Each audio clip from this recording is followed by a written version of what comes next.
Hi friends, எல்லாருக்கும் வணக்கம். Welcome to Sumathi's world. இந்த வீடியோ எதை பற்றினது அப்படின்னா, பொங்கலுக்கு மறுநாள் நாங்கள் வந்து ஒரு சின்ன ட்ரிப் மாதிரி போயிருந்தோம். ட்ரிப்புன்னு சொல்ல முடியாது. அதாவது இந்த கருநாளுக்கு வெளியில் எங்கேயாவது போவோம் பார்த்தீங்களா, அது மாதிரி கிளம்பலாம் அப்படின்ட்டு பிளான் பண்ணியிருந்தோம். அப்போ வந்து நான் வந்து எங்கள் ஊர் அந்த பாலத்துக்கு கீழே வந்து நாள் விட்ட பொங்கல், அந்த பழைய கறி அதெல்லாமே சூடு பண்ணி கொண்டு வந்து பிள்ளைங்களெல்லாம் விளையாட வச்சுட்டு, பெரியவங்களுமே விளையாடுவாங்க. அதெல்லாம் பார்க்குறதுக்கு ரொம்ப நல்லாயிருக்கும். அந்த பிள்ளைங்களுக்கு எல்லாம் வந்து அது வந்து ஒரு நினைவுகளா இருக்கும் அப்படின்ட்டு கூட்டிகிட்டு போய் காமிப்போம். நாங்கலாம் சின்ன பிள்ளைங்கள்ல இப்படிதான் விளையாண்டோம் அப்படின்றது தெரியட்டும் அப்படின்ட்டு நான் பிளான் பண்ணியிருந்தேன். ஆனா இவங்க அப்பா வந்து இல்ல அங்கலாம் வேண்டாம் அப்படின்னு சொல்லிட்டு, இந்த கணபதிபுரம் நாகர்கோவில்ல இருக்கிற லெமோரியா பீச்சுக்கு போலாம் அப்படின்ட்டு பிளான் பண்ணியிருந்தோம். அப்ப தற்செயலா என் தம்பி ஃபோன் பண்ணியிருந்தான். அப்போ என்ன சொன்னான்னா, பிள்ளையெல்லாம் கூட்டிட்டு இன்னைக்கு எங்கேயாவது வெளியில போறேன்னா போயிட்டு நாளைக்கு வந்து நீ எங்க வீட்டுக்கு வாயேன் அப்படின்னு கூப்பிட்டுருந்தான். இல்ல நீ வேணா எங்க வீட்டுக்கு வா அப்படின்னு சொல்லி நான் வந்து அவன்ட்ட சொல்லியிருந்தேன். அப்போ வந்து நாங்க வந்து முக்கூடலுக்கு போலாம் அப்படின்னு இவங்க அப்பா வந்து அவன்ட்ட பேசிட்டு இருந்தாங்க. நான் முக்கூடல் போறேன் செந்தில் அப்படின்னு. அப்போ "நீ வேணா வாரியா?" அப்படின்னு பையன கூட்டிக்கிட்டு வாரியா? அப்படின்னு சொல்லி கேட்டிருந்தாங்க. முக்கூடல்ல போய் குளிச்சுட்டு வரலாம் அப்படின்னு. அப்போ இவன் என்ன சொன்னான்னா, "நான் வரலத்தான். நீங்க வந்து முக்கூடல் போனீங்க அப்படின்னா, பக்கத்துல வந்து நாரும்புநாதர் சிவன் கோவில் ஒண்ணு இருக்கு. ரொம்ப பிரசித்தி பெற்ற கோவில். அங்க போயிட்டு வாங்க தான் சாமி கும்பிட்டுட்டு வாங்க" அப்படின்னு சொல்லி சொல்லியிருந்தான்.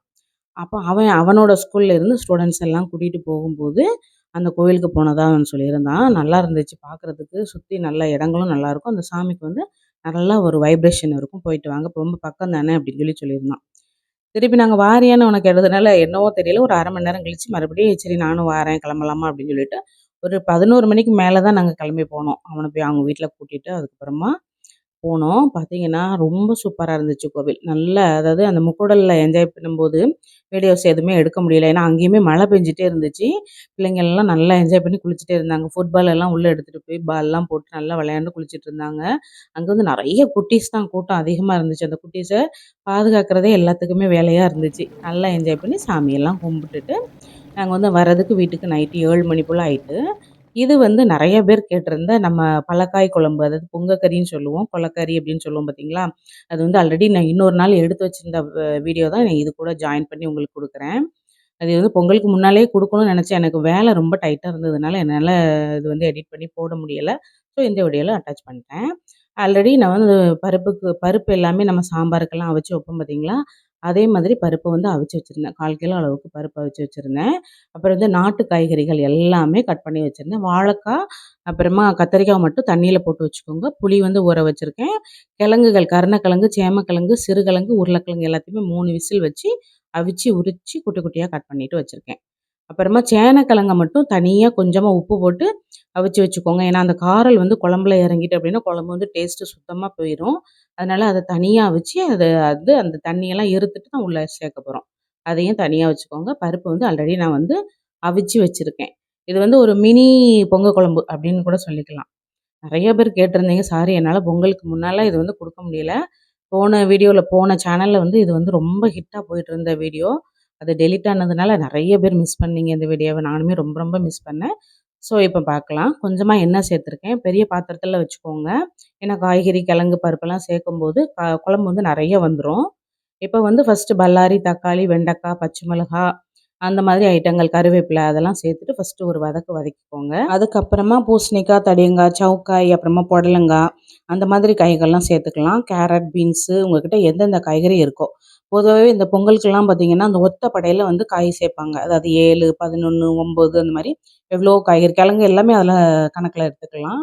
அந்த மாதிரி இது வந்து நான் செஞ்சு தான் காமிக்கிறேன் அப்படின்றதுனால, எனக்கு கிடைச்ச கிழங்குகள் எல்லா காய்கறியுமே மேக்ஸிமம் இருந்துச்சு. எல்லாத்தையுமே நான் கட் பண்ணி போட்டுருக்கேன். கிழங்குகள் நெறைய சேர்த்தா தான் இந்த குழம்பு வந்து சூப்பரா இருக்கும் டேஸ்ட்டு. கிழங்குகள் இல்லாம வெறும் காய் மட்டும் சேர்த்தோம் அப்டின்னா, நமக்கு வந்து அந்த நம்ம நார்மலா வைப்போம் பார்த்தீங்களா சாம்பார் அந்த டேஸ்ட்ல வந்துரும். ஸோ, கொஞ்சமா தண்ணி சேர்த்துக்கோங்க. அந்த காய்கறி எல்லாம் முங்குற அளவுக்கு தண்ணி சேர்த்துக்கோங்க. இப்ப தண்ணிக்குள்ள நம்ம வச்சிருந்தோம்ல கத்திரிக்காய், வாழைக்காய் அதையும் சேர்த்துட்டு, இன்னும் கொஞ்சம் மல்லி இலை, காயப்பொடியெல்லாம் சேர்த்துட்டு, ஒரு 5 நிமிஷம் கொதிக்க விட்டுருங்க. 5 நிமிஷம் நல்லா கொதிச்சு இந்த மாரி வந்துட்டு இருக்கும்போது, நம்ம அவிச்சு உரிச்சு வச்சிருந்தோம் பார்த்தீங்களா, அந்த கிழங்குகள் எல்லாமே சேர்த்துக்கலாம். அதாவது சேமக்கிழங்கு, சிறுகிழங்கு, உருளைக்கிழங்கு, அப்புறமா வந்து சிறுகிழங்கு வந்து நெறைய சேருங்க. நல்லாயிருக்கும் இந்த குழம்போட டேஸ்ட்டு. சேனக்கிழங்கு மட்டும் தனியா நம்ம அவிச்சு வச்சுக்கணும். இப்போ தேவையான அளவுக்கு உப்பு சேர்த்துறலாம். சேர்த்துட்டு ஃபர்ஸ்ட்டு நம்ம வந்து பருப்புல ஆல்ரெடி மஞ்சள் பொடி சேர்த்துருக்கோம். இந்த காய்கறிக்கெல்லாம் தேவையான அளவுக்கு மஞ்சள் பொடி சேர்த்துக்கிடணும். சேர்த்துட்டு அத நல்லா கலந்து விட்டுட்டு, அத நல்லா மறுபடியும் ஒரு 10லேருந்து ஒரு 15 நிமிஷம் வந்து நல்லா குழைய வேக வச்சுக்கலாம்.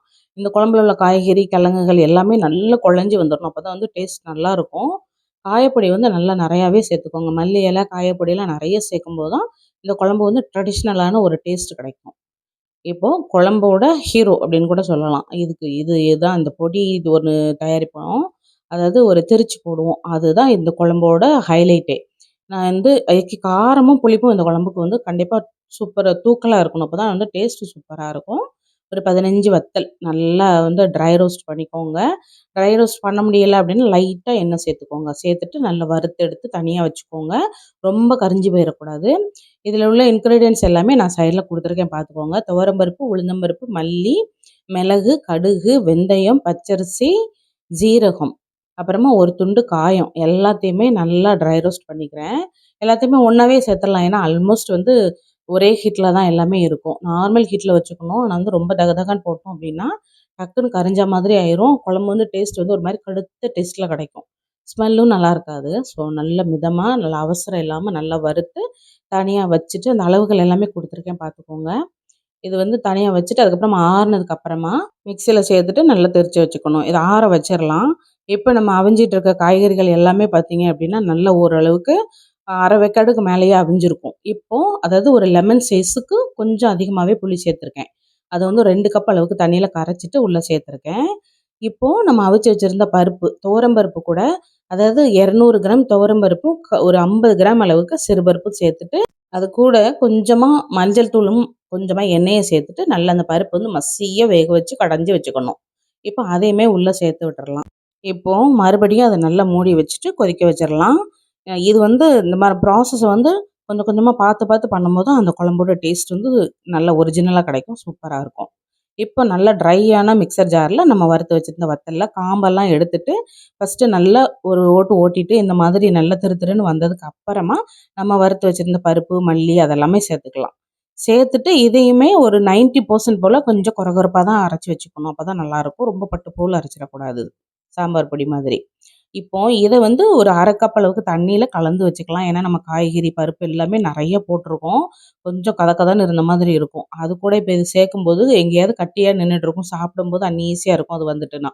அதனால கொஞ்சம் தண்ணீல கலந்து அத உள்ள சேர்த்துக்கோங்க. சேர்த்துட்டு இத நல்லா கலந்து விட்டுட்டு, மறுபடியும் கொஞ்சம் கொதிக்க வைக்கணும். நல்லா அந்த மசாலா வந்து அந்த பருப்பு, அந்த காய் அதோட நல்லா கொதிச்சு மிங்கிள் ஆயி வரும். இப்போ வந்து தனித்தனியா இருக்கிற மாரி இருக்கு. அந்த மாரி நல்லா கொதிச்சு, அது சேர்ந்து ஒரு மாரி இந்த குழம்பு வந்து நல்லா திக்கான ஒரு கன்சிஸ்டன்சி வரும். நல்ல ஒரு 10 நிமிஷம் கொதிச்சதுக்கு அப்புறமா, தேங்காய் எண்ணெயில நெறைய சின்ன வெங்காயம், ஜீரகம், வெந்தயம், கடுகு, உளுந்தம்பருப்பு எல்லாம் சேர்த்துட்டு ஒரு 3 வத்தல், கருவேப்பில, காயப்பொடி கொஞ்சம் எல்லாம் சேர்த்துட்டு, அத உள்ள போட்டுட்டு நல்லா ஒரு 5 நிமிஷம் மட்டும் கொதிக்க விடுங்க. ஃபைனலா கொஞ்சம் மல்லி இல, காயப்பொடி சேர்த்துட்டு, அது நல்லா கொதிச்சு இறக்க போற சமயத்தில 1 ஸ்பூன் அளவுக்கு வெல்லம் அல்லது ஜீனி அல்லது கருப்பட்டி ஏதாவது ஒரு இனிப்பு நல்லா டேஸ்ட்ட வந்து பேலன்ஸ் பண்ணி குடுக்குறதுக்காக அத சேர்த்துக்கோங்க. சேர்த்துட்டு நல்ல ஒரு 5 நிமிஷம் கொதிக்க விட்டு இறக்குனோம்னா, சூப்பரான பொங்கு கறி அல்லது பழக்காய் குழம்பு அல்லது நெறைய இடத்துல ஒவ்வொரு விதமான பெயர் சொல்லுவாங்க. திருநெல்வேலியில வந்து கொள்ளக்கறி அப்படின்னு கூட சிலர் சொல்லுவோம். நாங்கலாம் கொள்ளக்கறின்னு தான் சொல்லுவோம். டேஸ்ட் வந்து சூப்பரா இருக்கும். இது வந்து நான் நார்மல் டேல ஒரு நாள் எடுத்தேன்றதுனால, சிம்பிளா இந்த மாதிரி பண்ணியிருக்கேன். பொங்கல் குழம்பு வந்து இப்படி தான் வைப்போம்.